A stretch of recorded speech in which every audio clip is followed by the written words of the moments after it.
Good evening, Facebook, YouTube, Twitter, and Google+. This is Rich again, back for your third and final video blog of the night for Sunday, February 21st, 2016, around 8:30 p.m. in Billerica, Massachusetts. Going to be a nice night tonight. Lows about freezing. Tomorrow it's going to be about 40 degrees or so. That's where it should be for this time of year. We're going to see 60 on Thursday with a lot of rain. But next weekend, especially Sunday night, could be in single digits. And I think March is going to come in like a lion in New England, hinting at a potential major winter storm in the middle of next week. Some news to report. Boston Celtics beat the Denver Nuggets by a score of 121-101. Wake Forest beat Boston College men's basketball team by the score of 74-49. BC has not won an ACC game this year. Minnesota Wild beat Chicago Blackhawks by a score of 6-1 today at a Stadium Series game at TCF Stadium in Minneapolis, Minnesota. It was on NBC. I wish Al Michaels and Bob Costas would do that game. NBC should have Al Michaels and Bob Costas do NHL games. That would get better ratings in my humble opinion. And Anthony Davis of the New Orleans Pelicans scored a NBA season high 59 points today against the Pistons. And that's about it on the news. My third and final video blog subject of the night is my personality profile. Tonight's personality profile is about the late great talk show host, producer, businessman, singer, creator, and actor Merv Griffin. Merv Griffin had a over 60-year career entertaining people with his singing. He's acted in some movies. He's known for hosting a talk show for 21 years and creating Wheel of Fortune and Jeopardy. Merv was born and he grew up in San Mantino, California, and at a young age he wanted to sing. He sang in his church group, and also he played the piano in church as a teenager to make some money for himself. He went to college at San Mantino Junior College and the University of San Francisco, and he could not serve in the U.S. Army to fight in World War II because he was classified as 4F. That means disqualified. He was disqualified because he had a heart murmur, and he got that taken care of, and he really wanted to serve his country. He wanted to serve it in Korea, but he was over the age of 26, and when you're over the age of 26, you're not eligible for the Army anymore. And he started his career as a singer at age 19. He had his own record label, Pana Records. He hosted a few radio shows in San Francisco, and he was popular singing at nightclubs. His biggest hit was I've Got a Lovely Bunch in 1950, and he sold over 3 million copies of it. And he was in a few movies, but they were B-level movies. He didn't have too much of an acting career. And his singing career continued, and he did some television work.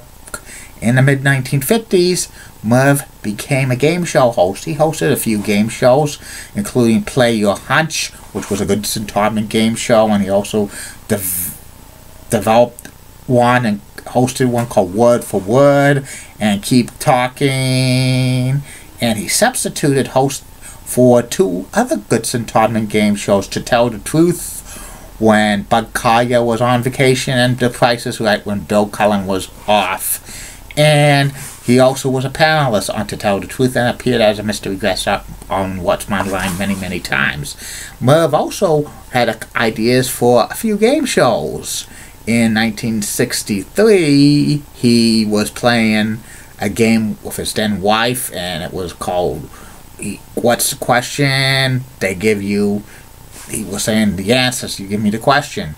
And he proposed it to NBC, and it became Jeopardy, and Merv Griffin produced it, and it went on NBC daytime for 11 years. Eventually went into syndication in 1984, and it's still on. And also, Merv Griffin also sold a variation of Hangman, which became Wheel of Fortune, and it was one of the biggest game show hits of all time. Also, Merv produced other game shows called Let's Play Post Office, Reach for the Stars, 1 in a Million, Rockets, The Memory Game, Headline Chasers, and Crosswords, but they weren't as successful as Wheel of Fortune and Jeopardy. Merv is well known for hosting a talk show. He was most known for hosting a talk show. His first talk show happened in the early 1960s, which was produced by Group W, and it only lasted about a year. But in 1965, Merv Griffin did a daytime talk show, which was produced by Metro Media, syndicated throughout the United States.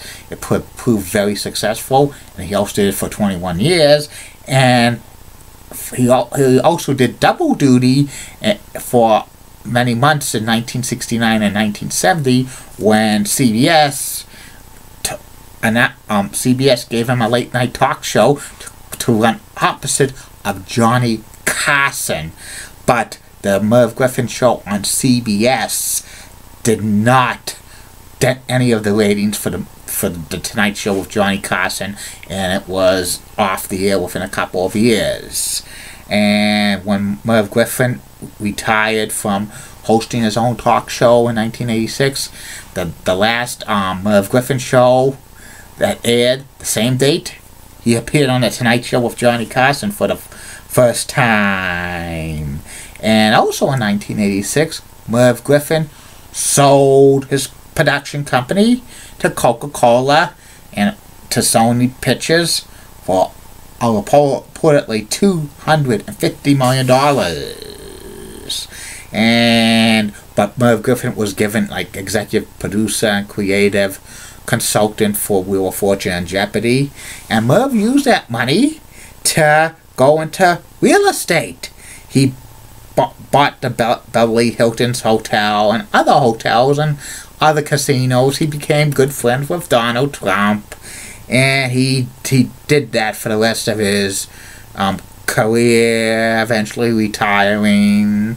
He wrote a couple of books, and he became a companion to Nancy Reagan when Ronald Reagan passed away in 2004.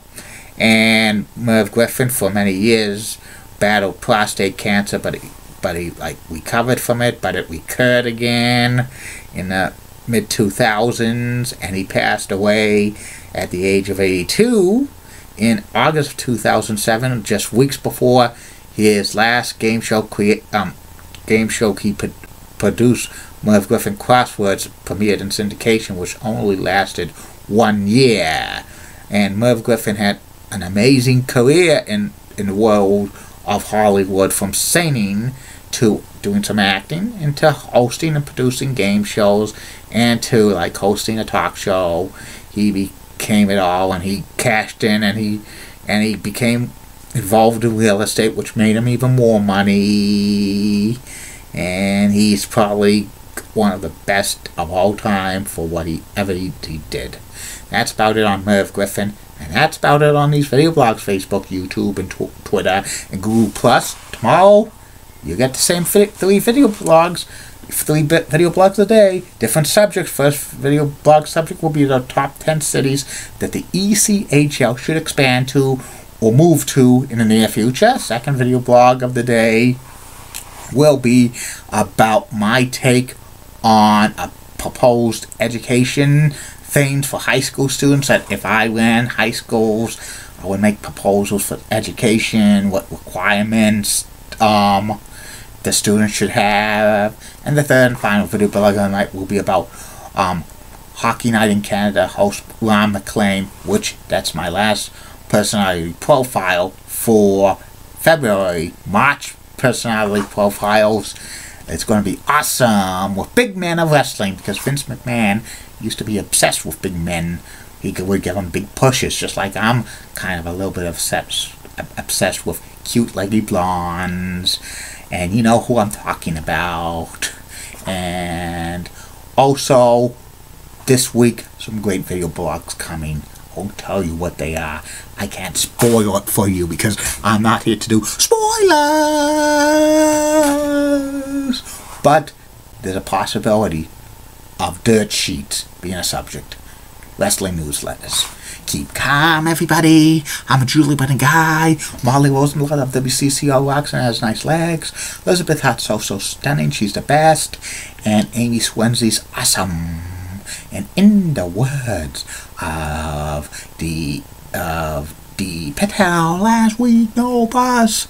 Don't forget Facebook, YouTube, Twitter, and Google+. Questions, comments, concerns, shoutouts, plugs, video blog suggestions, send it to me. Good night, everybody. See you tomorrow.